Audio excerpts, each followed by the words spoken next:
Christa, without further ado, I would really like to focus, firstly, really about this role that innovation plays within the World Food Programme. And perhaps you could just sort of explain that a little bit for us.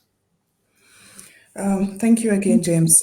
So at the World Food Programme, our mandate, as pretty much everyone knows, is it's a humanitarian organization, and our default is emergency response, and that is pretty much all that we do. We always in that state of emergency preparedness.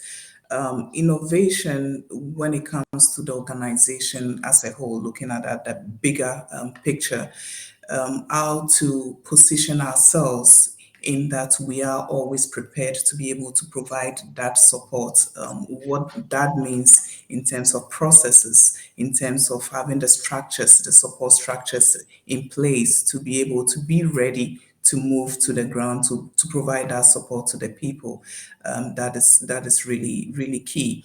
And how we do that, especially in the past couple of years with the post-pandemic and pushing organizations to rethink the way we do our work and do our processes. That has actually helped us to think of other innovative ideas when it comes to our business processes, when it comes to our workplace environment.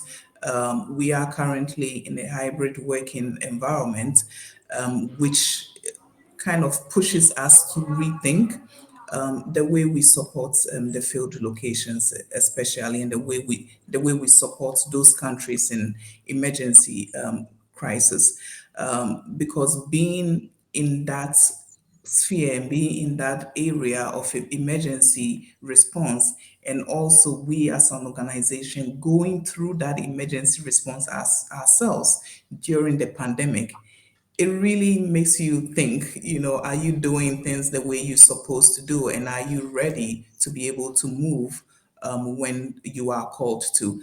So the hybrid working is one really easy way that we thought we could be innovative. We are currently looking at playing, it's kind of a pilot situation right now. We're doing it for a couple of years and see how it goes.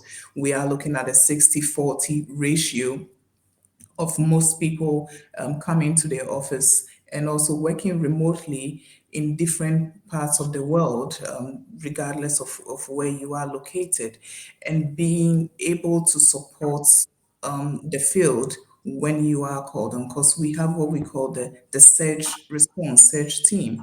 So we're trying to reshift the focus in that when there is a crisis, are we ready to respond immediately at a short turnaround time compared to how we used to do it in the past? And hybrid working gives us that opportunity, because then you are not tied to one location, having to go through the logistics of moving to a location. So I feel that has helped us to be innovative in the way we respond to the needs of the communities that we serve.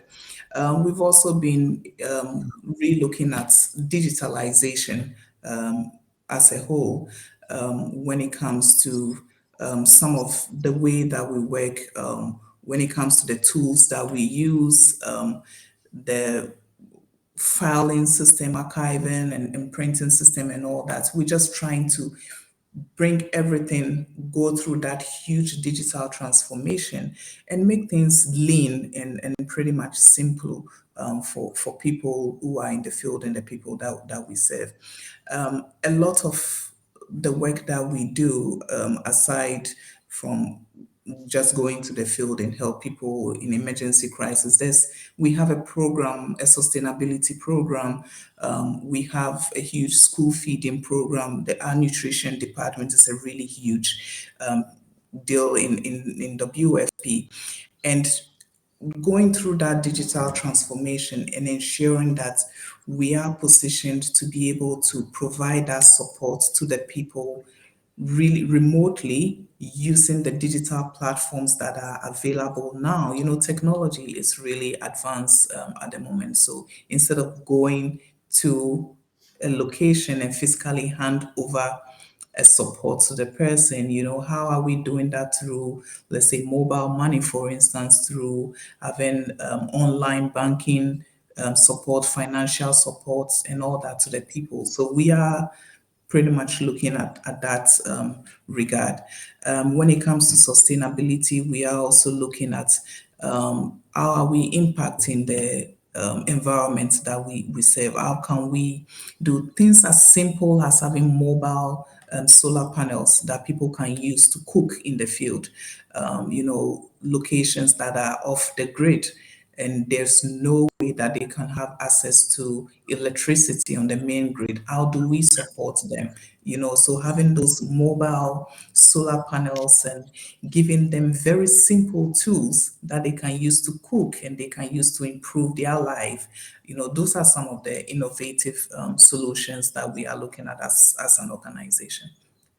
Do you know, I'm so pleased you touched on some of those points, because I often find when I do all the speeches that I do around the world, and quite often there's a sensationalism around technology, innovation, and digital transformation. And it really struck me. I was in Nigeria doing a keynote speech, and I remember so clearly that the power cut out 3 times in an hour, in the hour that I spoke.